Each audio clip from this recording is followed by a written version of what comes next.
Well, hello, good morning or good afternoon, depending on where you're at. Welcome to the Talent War Group Leadership Collective. It is here's the plug, the very, very generic plug. I'm going to read it off a sheet of paper. You ready? Okay. Talent War Group Leadership Collective. We are a leader's source for building elite teams and managing the most important assets on your balance sheet, which we all know is human capital. We are actually an organization of experts. We try to share our lessons learned, insights, focusing on talent management, leadership, organizational development, and of course, more than that.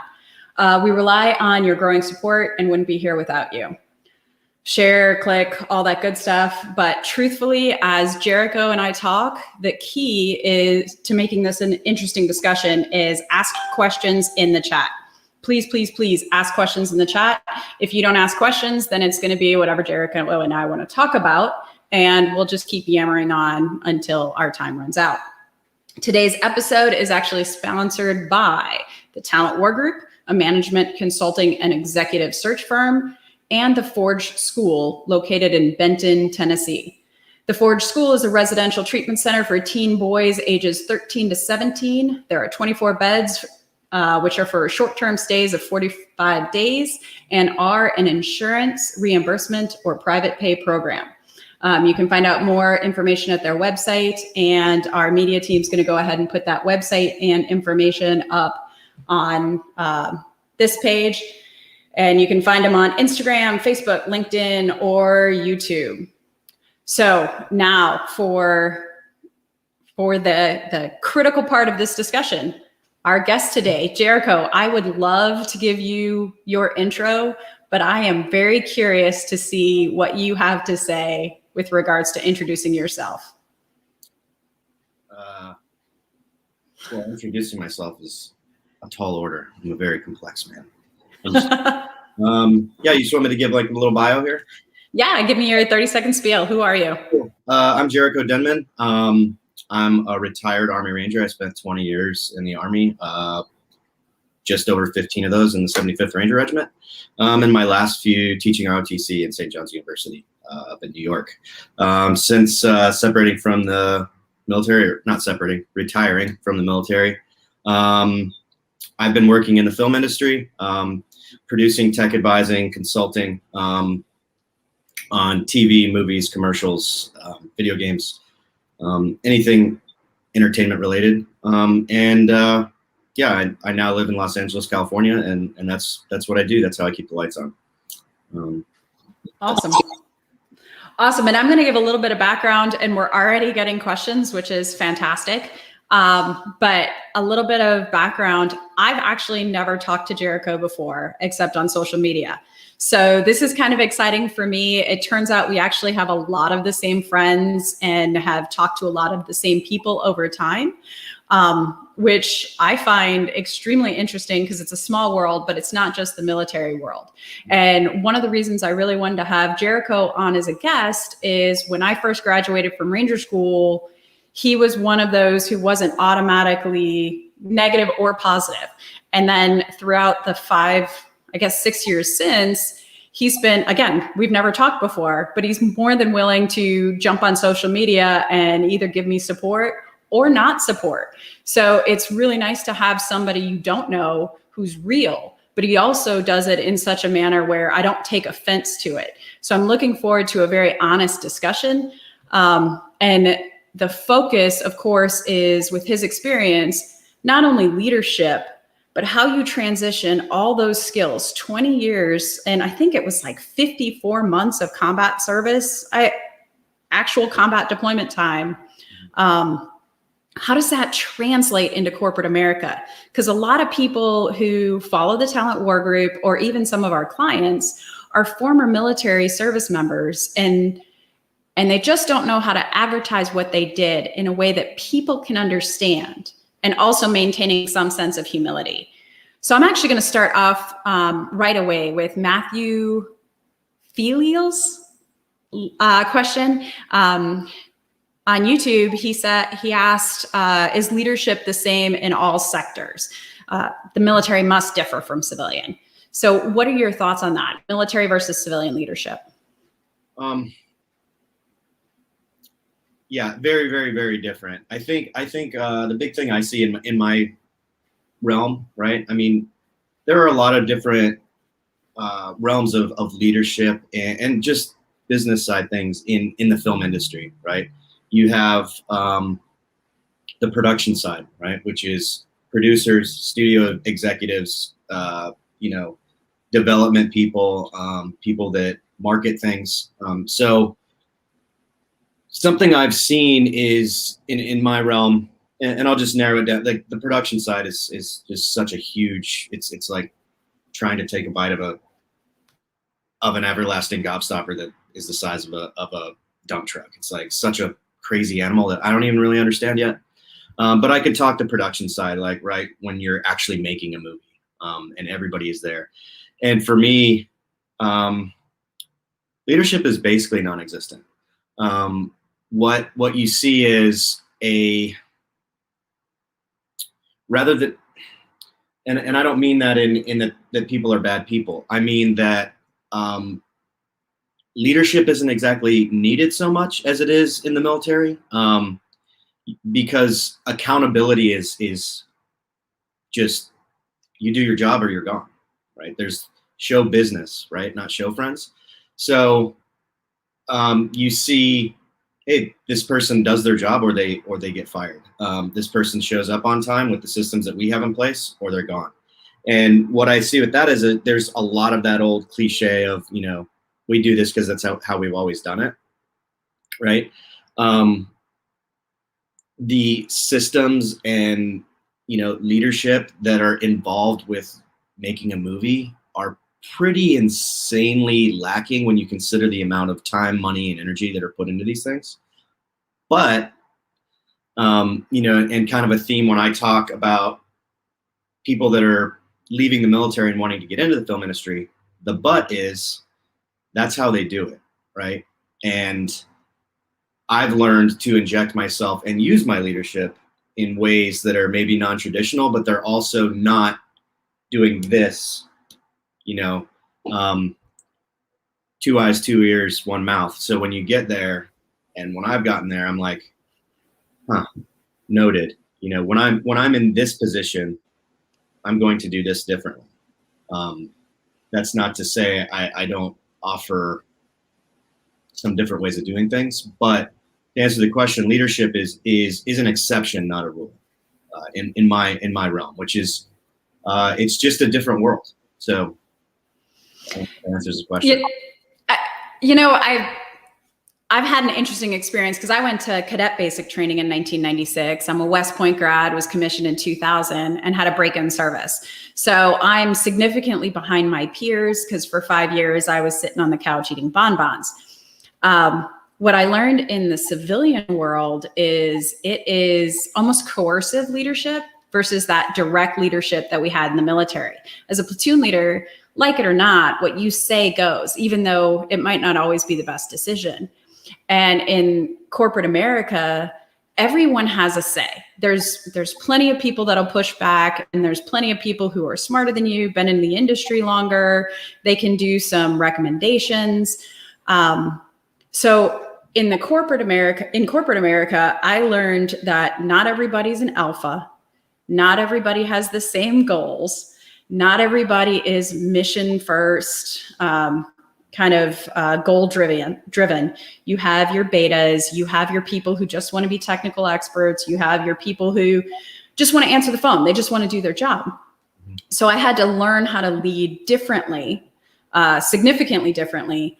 But then when I came back into the military as a reservist with the younger generation, I found that corporate leadership, which was that indirect leadership, was even more applicable to our younger soldiers, because our 18 to 22-year-olds don't necessarily respond to thou shalt like we did back in the 90s. Yeah, that's an interesting observation as well. Like me having been pre-GWAT, I joined the Army in 1997, so I was a squad leader when 9/11 happened, right? So I was kind of there when we first started deploying and doing things that we never thought we would do, right? Yeah. I mean, we all know that, we thought we would be jumping in, setting up, a support by fire line and doing raids on terrorist camps, and and then we ended up doing movement to contact, but really just BCPs and interacting with locals and doing all these things. So leadership took a big part, but what it really did was it showed you that, for me, and a reason why I'm have always been very supportive of, gender integration and all that stuff, is it showed you that you can't, if you're a squad leader, I was a squad leader at the time, I don't want 9 Jariko Denmans, right? Yeah. I want that person in my squad that other people are like, that guy's a weirdo. I don't want that. I'm like, no, I want that guy, because he's going to bring something to the table that no one else does. And the other thing you hit was a very good point. And the parallel that I do see between high-performing SOF units, like high-performing special operations units, task force and stuff, and successful kind of film crews, or, what I consider corporate America, what I'm doing in civilian life, is if someone's job is to, flip the widget or whatever their job is, and they do it really well, people don't care about anything else, right?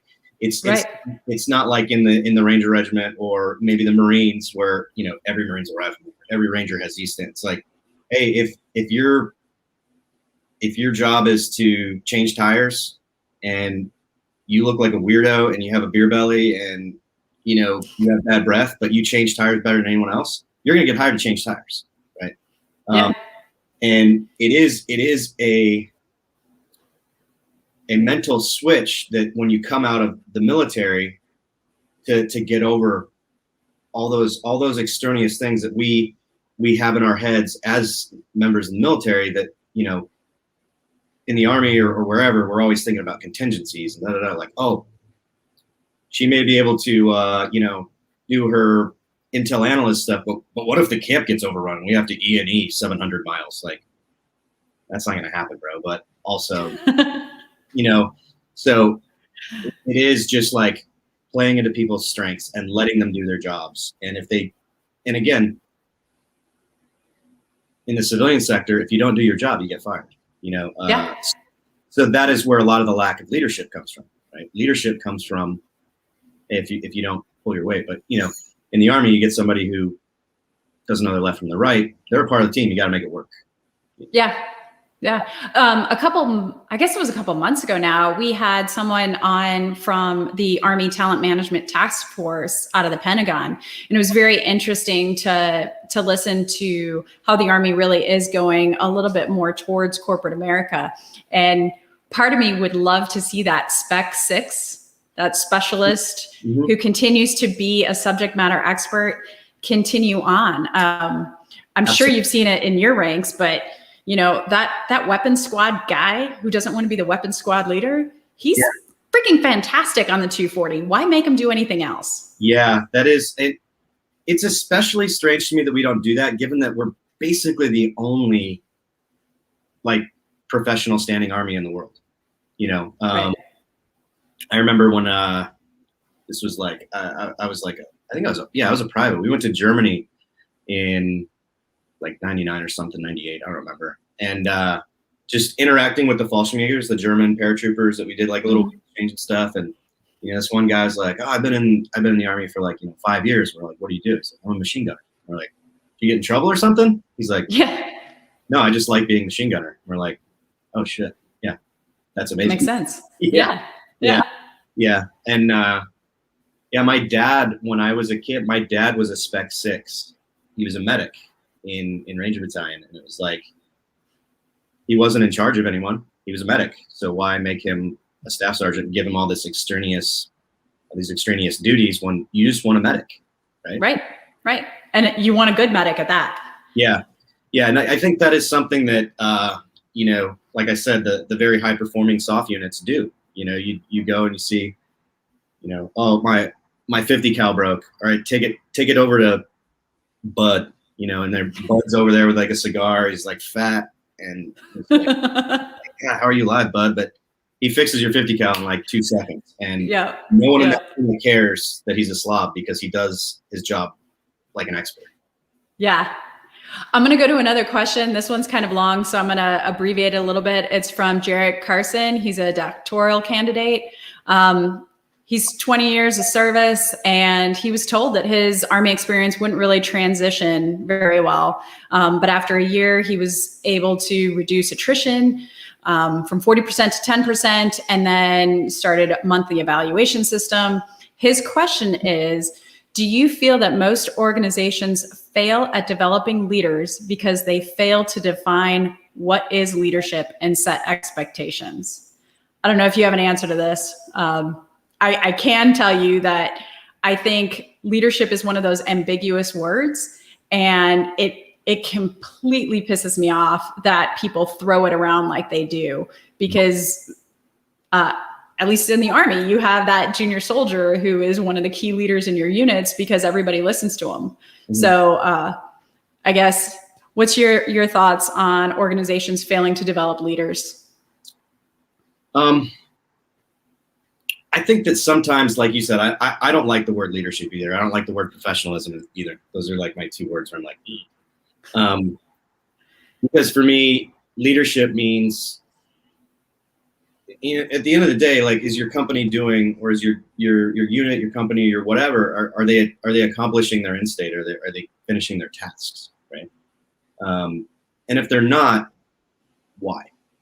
Is it a lack in leadership? And then if it's a lack in leadership, is it really, or is it a lacking in management, or lacking in system development to enable your subordinate leaders to be leaders, right? So I would say, for me, it's not really my job to develop leaders, right? It's my job to give all my subordinates clearly defined tasks and end states, and then let them figure it out, and let those leaders rise to the top. And use their own personalities and strengths and weaknesses to accomplish my end state, right? Not for me to say, okay, I'm gonna teach you how to be a leader here. Here's how you develop it. Like, no, it's me providing an environment to let subordinates thrive and make decisions and fail and succeed.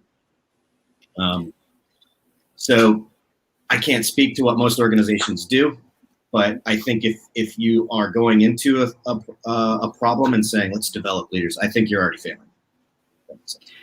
I love that you talk about leadership development and almost the impossibility of it. It feeds into the next question very well, which, I have my own 2 cents, but Shane Donovan asks, my question is, have you ever seen someone with very weak leadership initially develop significantly later in time?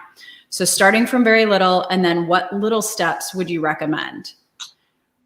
I don't know what your initial thoughts are. I know with me, leadership development is something we talk a lot about on the Talent War Group. I talk in other environments about it, and I definitely discuss it with my soldiers. But it kind of goes back to, you said a little phrase earlier where you give some people some skills and the leaders kind of rise to the top like cream, or at least that's what I heard you say. And I don't know if that was your intent. Yeah, it's, again, I don't think someone with very weak leadership initially, right? So I think a lot of times what I've seen is a lot of times those leaders who aren't necessarily traditional and the ones that may seem weak initially, my experience is those people don't feel empowered, right? They, because if you put them in that position, you obviously see some kind of potential, right? So if they're not meeting your perceived potential, then what's the issue, right? And for me, it's always been they don't feel like they deserve to be there, or they don't fully understand their left and right limits of authority, right? So yes, I have seen that, and it usually, the baby steps usually amount to, empowering them, giving them more responsibility, or showing them that they have the authority. You have handed off. You have yielded the leadership floor to them to let them, make your mistakes for you. And I think, yeah, that's it. Yeah. It's Well, so I have a 12-year-old son, and of course we live in hill country where football is king, and he is one of several quarterbacks. They're competing for 8th grade starting quarterback position this year. And one of the things he gets, he's smaller, he's the youngest kid in his grade, but one of the things he gets a lot of compliments for is he is out there, he's a cheerleader, he is a leader among his peers. And I think with regards to weak leadership, nobody starts as a leader. When they say you're a born leader, if you don't have the opportunity, if you're not empowered, if your parents, your coaches, your friends aren't pushing you to kind of step up and stand in front, it's impossible to do, no matter what you have ingrained in you personally. And it's fun for me to watch, because I don't remember at what point in time I decided, hey, I want to lead people. I remember when I decided I wanted to go to West Point. I remember when I read books about Patton and said, damn, that guy is pretty impressive. I remember those events, but when does leadership start? I think leadership is exactly that. It's an opportunity. And how do you react to those opportunities? Do you step up, or does it make you uncomfortable? Christopher G. online actually wrote, developing leadership should be an organic process. I totally, completely, and utterly agree with that. And it goes back to what you said, Jariko, is you can't have necessarily a dictated leadership development process. Yeah. I actually want to, go ahead. Yeah, I remember, I'm now, as we're talking about this process, I'm just thinking of how I was developed as a leader, right? And it went from, you show up, you're a brand new guy in Ranger Time, like you don't get to decide anything. But once you've been there a few months, it sounds silly, but this was how we were developed, is like, okay, we have a shoot shakeout detail, or we have a range cleanup detail. We're going to send 15 privates. Okay. Denman's been in for, he's been here 4 months. These guys have been here 3. All right, you're in charge of this shit, and there's, right. There's an NCO that takes you out there and he's in charge, but like really you're wrangling the cats, and it goes from there. And then you get like a gun team, or you get, your senior to a new guy comes and you're responsible for them. But no one was ever, until you get promoted to be, a corporal or a sergeant, no one's like, all right, you're a leader, and let me start developing you as such. And the times that we tried to do that, when there would be like the team leader course, it was kind of a joke, and it was like, corporal and above or tabbed spec 4 and above are going to go to the team leader course this week. And everyone was just like, we're just going to watch, we're going to watch a bunch of PowerPoint slideshows given by, the platoon sergeants in the battalion that were tasked with briefing this one thing. Right. It doesn't teach you anything. Leadership is definitely not academic. So yes, developing it is, like he said, it's got to be organic. Yeah. One of the things I really liked about Ranger School, and yes, I just said I liked something about Ranger School, so I like it. you can quote me in the future. But when we first got there, everybody talked about what you were going to learn, but the Ranger instructors quickly said, you don't learn anything in this school. You're being tested. And this graduation isn't a certificate of your knowledge. It's whether or not I would be willing to share a foxhole with you in the future, which I thought was a great descriptor because no one had rank. Granted, everybody knew everybody's business by day 3 or 4, but all the rank was stripped away. People were tired, people were hungry. And that's when your leadership was really tested. And that's when a lot of my leadership skills definitely got tested, but also got manipulated, because for the first time in my life, I was 37. The average age there is like 22, 23. What works with a bunch of 37-year-old field grade officers and senior NCOs is not at all what works with an E5 from Ranger Bat. So yeah, it is. It really has to grow and be tested. And one of my favorite sayings is adversity doesn't develop you, it exposes you. Yeah. I have a question for you, and this one's been killing me, and I know we got some more questions coming in, but how the hell did you go from Ranger Bat to LA? Like I can't even figure out how that bridge worked. So I left Ranger Battalion after I was a first sergeant, and I did my Twilight tour. Like I said, I taught ROTC at St. John's University in New York. So while I was in New York, I had some acquaintances, I wouldn't call them buddies, but from Ranger Battalion who had gotten out way sooner than me, and got involved with, there was a History Channel series called Live to Tell. I think you can find it now as The Warfighters. Anyway, these guys got involved with this kind of like dramatic recreation documentary series called Live to Tell. And through them, one of them then made some contacts because he just interviewed for an episode. Right?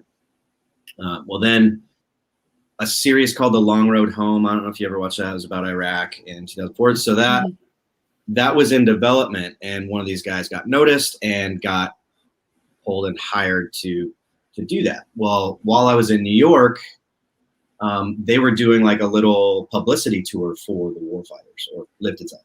And we met, I was in Ranger Battalion, we met up, and kind of hit it off, had a good rapport. I was still in, getting ready to retire, and he's like, what are you gonna do to retire? I was like, I don't know.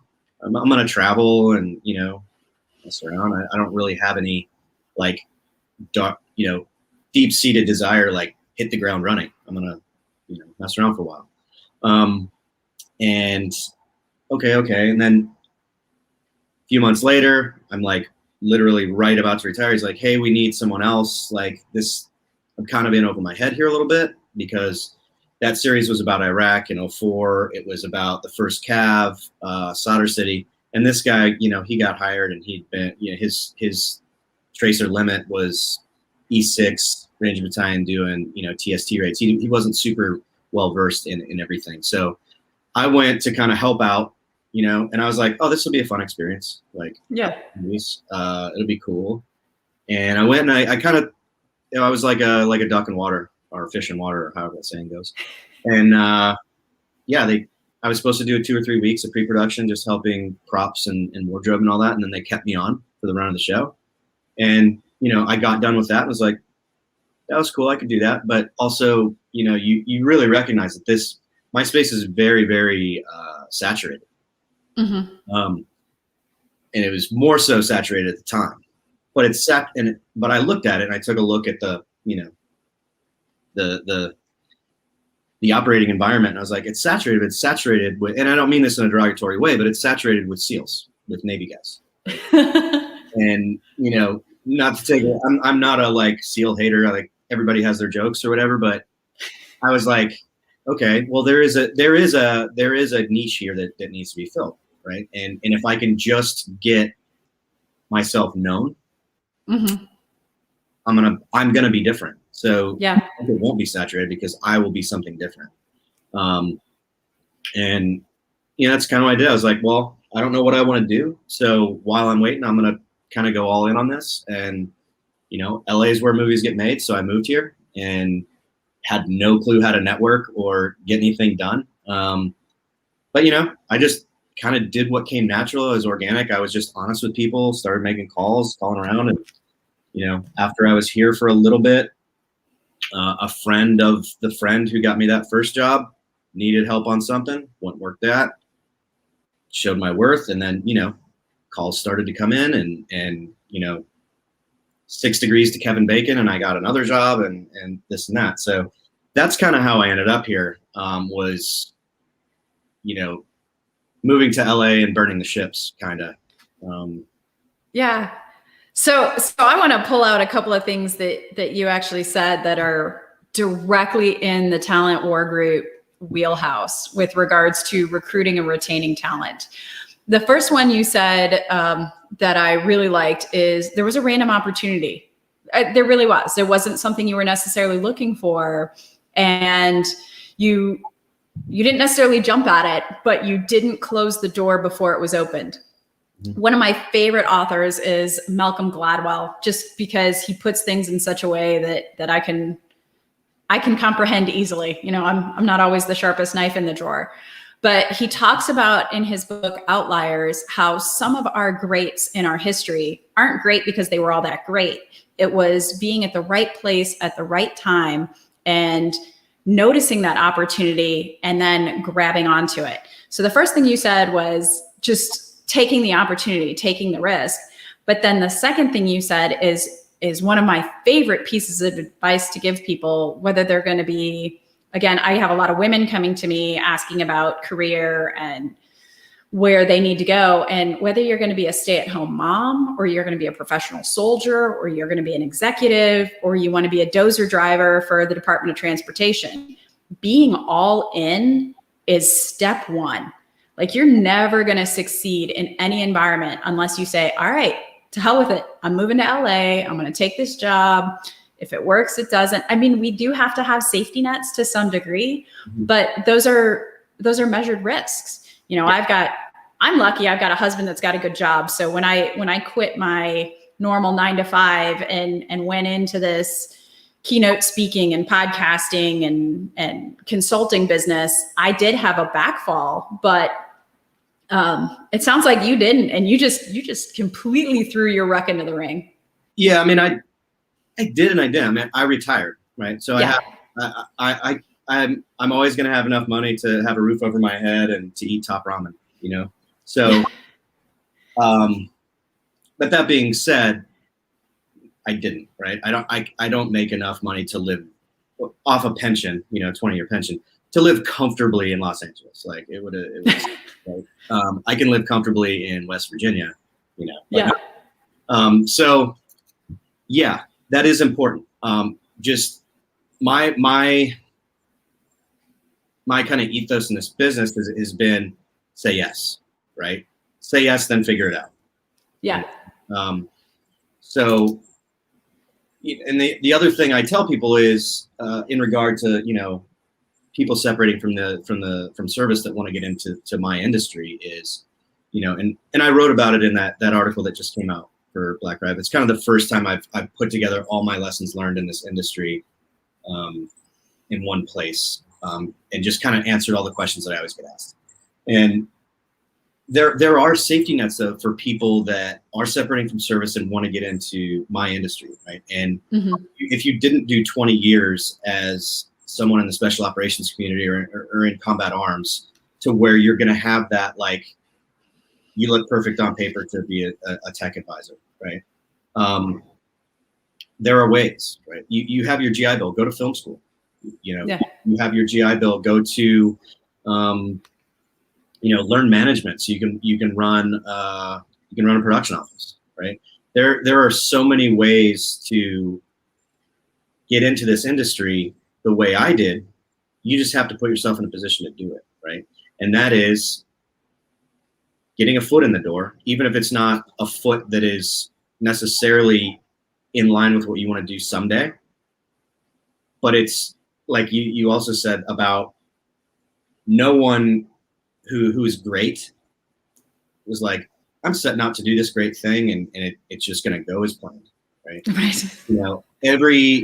for me, where I'm having pretty good success being a tech advisor and being a consultant and all that. But as far as being a producer and attaching intellectual property to, filmmakers and getting a movie made or a show made, that's something I'm still really, really chugging along on and learning and clawing. That's my struggle, right? Mm-hmm. And in my world, like people are so often, they quit, right? They quit because this industry is terrible. It is, I tell people producing is the definition of insanity because it's true. I have to continually do the same thing over and over and hope for something different to happen. Right. But all that is like you said, that's just opportunity, right? Opportunity is the thing that's going to be the different thing. So yeah, that's, but I have to have something to fall back on, right? Yeah. For me, luckily, I did enough time and had enough experiences to be a tech advisor. If you didn't, then, be a production PA, go to film school, learn how to be whatever, learn a trade, be a grip, be an electrician, be anything, so that you put yourself in more positions for those opportunities, right? You're not gonna get your movie made or become someone that works in Hollywood by staying in Ohio and hoping it happens someday. Right? Yeah. You have to burn the boats, so to speak, a little bit. I've got one last really long question for you before we're going to have to head to wrap up. And I'm just warning you because I didn't tell you ahead of time. I'm going to ask you this question, then I'm going to ask you for final thoughts. Then I'm going to go to this outro thing I have. But Jeffrey Bruno, I hope I'm saying that right, posted a comment, and to sum it up, he's basically talking about a lot of times people get promoted not necessarily for the right reasons. So a new supervisor will be promoted for their technical knowledge, but don't have the emotional intelligence yet. So there's no real question there, but what it drove me to think about is you've had the pleasure of working with somebody who's one of my absolute idols. Like my woman crush is Ronda Rousey. Okay. So when you posted a picture of her one day, I was like, okay, well, I'm following this guy on every platform to see if I can see another picture. Right on. But you've worked with greats like Ronda Rousey, and then you've also worked on movies, and I'm trying not to drop too many names, let you do it. One of my favorite movies that was about Cobb Keating that had real soldiers in it. And we won't use the leadership word, but how do you manage those personalities when you're advising and when sometimes you're stroking egos and sometimes you're like, hey, dude, you can do this. Help me understand how you know which version of Jariko is the right one to bring. That's a good question. Yeah. And that is a very important part of what I do. That is something that, I know there's no born leaders, but I think that I was blessed with an unconscious skill of just reading people. And I don't think I was blessed with it. I think I learned it, right? So I was an Army brat. I moved every 2 or 3 years my whole life. So I have learned how to read someone, read a room, whatever, and kind of get that person what they need, to draw out of them what it is that I want. I sound kind of like a sociopath when I said that, but it is there. And I led the same way as from being, a squad leader up. And I made some mistakes, right? As a junior leader, like a fire team leader and a gun team leader, I treated everyone the same and expected the same results. And that's just not how it is. So yeah, it's just, again, what do I need from this person, right? That's what I really ask, right? If I go in and I'm trying to teach very specific skills to a high egoed person, I just say, here's what you do it until you're good at it. And it's very cut and dry with a lot of like blowing sunshine, like you said, to those high ego people, and giving very, very tangible, tactile feedback. But if I'm there to develop their character, then I'm a totally different person. I put on an act to where I try to put them in the shoes of this person that they're portraying, right? Outpost is a good example of that. I most of the time, if I go into a production and I'm trying to teach people how to handle weapons or do tactics or do whatever for their role, I'm like we are now. I'm like, okay, here's you, here's me. What kind of learner are you? What kind of sports do you play? Like, are you a physical person? Are you not a physical person? And I draw that out of them, and I'm like a nice guy, right? If I'm trying to develop their character as like a soldier or a person that's put in these like high risk positions, then I'm a total like unreasonable Ras Padre RI type, right? Right. But again, I think the thing that I keep coming back to is like, it's not their ego or my style. It's what are we trying to get, right? What's the goal? Yeah. And that's really what I base it off of. And yeah, it also like to go back to, working with Rhonda or working with like, very high achieving people, they expect a lot. Like you can't get by on an act or your ego, right? It has to be, you have to be well researched and well trained and know exactly what it is that you want them to do. Yeah. They're going to eat your lunch. Right? Yeah. So, yeah. But yeah, to go back, Rhonda was amazing. One of the most just amazingly coachable and talented people I've ever met. And just so nice and genuine. And that's why she was great, right? Because she's just a hard worker and a genuine person. Yeah. Yeah. I'm going to bring back what you just said, because you said a lot of really good stuff. But again, right before I let you do your last 2 cents, I want to bring something back is when you described how you managed personalities, what I heard you say that's applicable to talent management specifically is that if you're looking for somebody that you want to put in a leadership position, knowing that leadership and management are 2 totally different things. But if you're looking for somebody to put in a leadership position, as a talent manager, as HR, throw them into rooms with different personalities and see if that individual can adjust according to the crowd.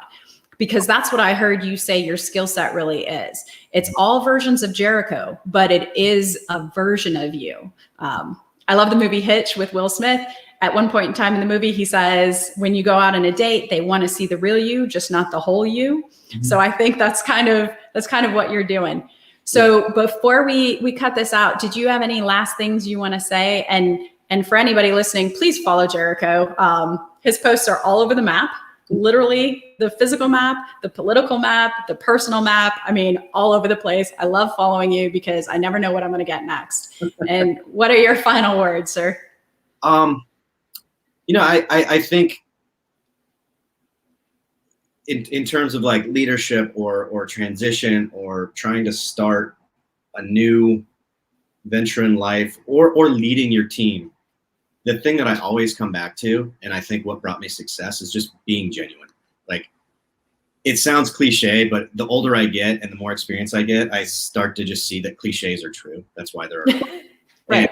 And just be genuine, like whatever. If you start thinking about, oh, how's this going to look or how's this going to do, like, then you're wrong, right? Go with your gut and, a little bit of scientific method, right? But 80% gut of what is genuinely you, right? Be yourself, and people, real recognizes real, and your team will recognize it, and being genuine is just my fallback all the time. That's awesome. That's awesome. So if you liked anything you heard today, please feel free to share. Also, keep asking questions. We do go back and look at the questions that are posted online and try to answer them in blogs, vlogs, or even future podcasts.